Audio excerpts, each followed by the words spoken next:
E a prova que dá certo é a China, né? Na China, o crédito é majoritariamente público, é o sistema financeiro mais regulado do mundo. E. Ô, Jones, mas lá é uma ditadura, Jones. Não, mas como assim uma ditadura? É uma ditadura.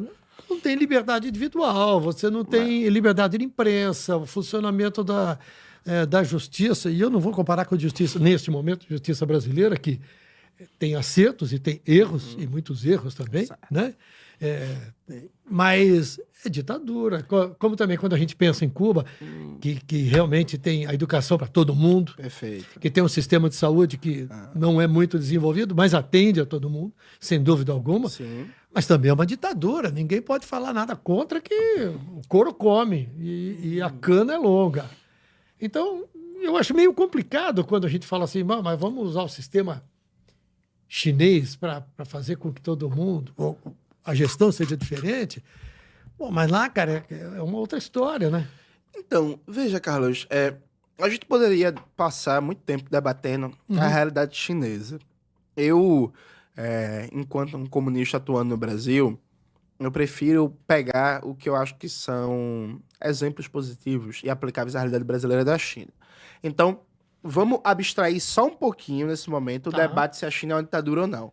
Dito isto, o sistema político chinês tem algumas coisas muito boas. Por exemplo, na China, não haveria como um deputado da Assembleia Nacional do Povo, que é o nome do congresso deles, defender que uma potência estrangeira sancione seu país, interfira nos assuntos internos e defender a entrega de riquezas naturais chinesas para os Estados Unidos, como Eduardo Bolsonaro está fazendo. Na China, esse deputado seria caçado, preso e talvez fuzilado. Eu não sou simpático à pena de morte porque eu sou uma pessoa muito humanista, mas a parte do preso e caçado eu sou muito a favor. Na China, nunca teria acontecido o que aconteceu no Brasil, que com a desculpa de combate à corrupção na Operação Lava Jato, 4 milhões de empregos foram destruídos, né? O complexo petroquímico brasileiro foi pro vinagre, a construção civil brasileira foi pro vinagre, e aí... friso, aqui não se trata de negar o combate à corrupção, mas com desculpa de combater a corrupção, se destruiu capacidade produtiva do país, se destruiu empregos, né? Então, veja, o Sérgio Moro não existiria na China, né? Porque, inclusive, dentre outras coisas, o Sérgio Moro, ainda no governo Lula II, ele foi fazer um cursinho, treinamento nos Estados Unidos para juízes de combate à corrupção, que isso era algo... público, legalizado. É convênio do governo brasileiro com o governo dos Estados Unidos para mandar policiais federais, magistrados e por aí vai para fazer cursinho nos Estados Unidos. Isso não existe, né? Então, veja, a China isso não poderia acontecer. Dentre outras coisas, isso explica porque a China é o país que mais cresce e se desenvolve do ponto de vista socioeconômico nos últimos 30 anos.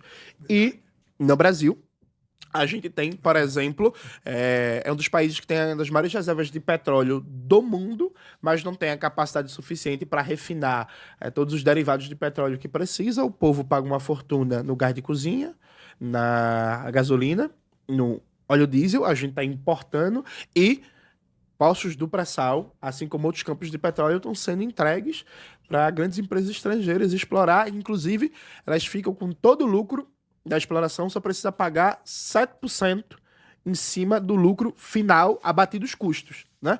Então, veja, a China tem muitas coisas boas para a gente aprender. Eu acho que, por exemplo, o sistema de redes sociais da China. A China desenvolveu tecnologia nacional própria, ela não depende das big techs dos Estados Unidos, e lá na China é proibido você sair mentindo em massa, dizendo que não tome vacina, porque se você tomar vacina vira jacaré. Eu acho isso muito bom. Eu não acho que uma pessoa tem que ter direito de sair difundindo informações em massa que vai matar pessoas, como é feito pelo governo Bolsonaro. Eu acho bom. Mas assim, tem um problema. O problema é, alguém tá dizendo o que é mentira e o que não é mentira. Então, mas, Igor, é porque, veja, assim, tem coisas que são subjetivas. Por exemplo, Jones é muito bonito. Isso é uma opinião subjetiva, né? Minha esposa Mirella. Minha esposa, Mirella, acha que eu sou lindo. Você pode estar errado nisso, tal qual na política, e não achar. Isso tudo bem, isso é uma opinião subjetiva passiva de debate. Sim. Tem pessoas que estão equivocadas e acham que 87 é do Flamengo. Mas 87 é do esporte, isso é óbvio. Mas a gente pode debater. mas que precisa tomar uma vacina, por exemplo, para febre amarela, isso não é passível de debate. Isso está pacificado na literatura científica, isso tem estudos, isso tem teste, isso tem pesquisa e por aí vai. Que quando vem uma pandemia, que o principal forma de contágio é o contágio a partir da troca de fluidos da fala e por aí vai, que precisa usar máscara, isso está pacificado. Isso não existe controvérsia. Perfeito? Não, concordo contigo. Então, O é problema disso que a gente tá falando. E o que eu fico pensando é que, assim, se o ser humano médio fosse Gandhi, eu tô contigo. Que aí a gente teria... Mas, ó, tu precisa ler mais sobre Gandhi, porque Gandhi não era... Tem um livro do Domênico Lossurdo que é A Não Violência, a História Fora do Mito, que precisa dar uma lida melhor em Gandhi, que não é um bom exemplo, não. Tá bom, então se o ser humano médio fosse... Fidel Castro é um exemplo melhor. Sei lá... Che Guevara. Porra, aí fudeu, né? Aí nós vamos fuzilar os outros, porra. Não, mas Che Guevara, ele não fuzilava ninguém, não. Tá bom. Só Bom, os ex-torturadores. Tu que é o professor de história. O que eu tô dizendo é que, assim, existem... eu não duvido, ou você vai concordar comigo que existe uma grande possibilidade de quem está no poder não ser exatamente um exemplo de humanidade e queira, talvez, a manutenção do próprio poder. E uma das melhores ferramentas para fazer isso é o controle do discurso, não é? Perfeito. Então, por meio de dispositivos e de leis que são criadas com uma boa intenção e que, ainda que elas existam com o objetivo de defender o povo e tudo mais, elas podem ser subvertidas pro próprio bem desse governante, aí sei lá, alguém. E o meu problema com o que pode e o que não pode, o que pode ser mentira, ou o que é considerado mentira hoje, pode não ser considerado mentira amanhã, é justamente esse, quem, na verdade, que é o cara que vai definir o que é mentira. Porque eu concordo que existem coisas que estão pacificadas. A gente evoluiu como humanidade, a gente sabe que a Terra ela não é plana, por exemplo. Né? Agora, existem vários outros debates que, para serem instrumentalizados e direcionados para um fim específico que alguém vai se dar bem, eu acho que é um pulo, porque o ser humano é complicado nesse sentido. Não, então, o ser humano é o que suas condições históricas fazem dele. Mas vamos aqui partir de duas premissas. Veja, eu entendo a sua preocupação, mas teu discurso lembra um pouco aquele livro horrível do George Orwell, 1984, né? Que é a preocupação com um grande irmão que vai manipular a verdade. Veja, tem um vídeo muito clássico da internet que é maravilhoso, que é o único momento da história humana em que o Maluf foi o cara da razão. Que é um roda-viva, né, de muitos anos atrás, que é o Maluf defendendo a pessoa ser obrigatório usar cinto de segurança e não fumar em lugares fechados, né? E a bancada do Roda-Viva tava contra. Né? Eu vi esse vídeo. Pronto. E o Maluf foi a primeira e única vez... Isso é fato.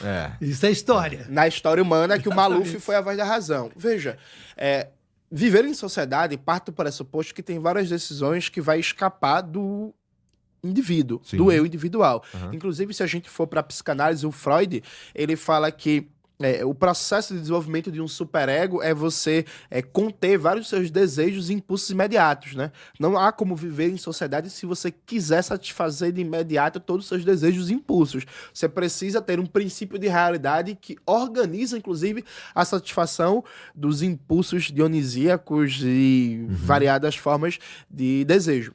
Então, veja, isso é pressuposto da sociedade. Nos últimos anos se desenvolveu um discurso libertário, e aí não falando da sua pergunta, mas um discurso libertário imbeciloide, que nega esse princípio de sociedade, que há convenções coletivas, há acordos coletivos que sem eles a gente não consegue sobreviver, né? Então, isso tem para a saúde, isso tem para o trânsito, isso tem para cuidado com as crianças, isso tem para alimentação. Veja, é importante que tenha uma Anvisa, por exemplo, que fiscalize a situação de restaurantes e bares, porque senão cada um vai poder fazer o que quer e a gente vai ver tendo intoxicação alimentar, por exemplo.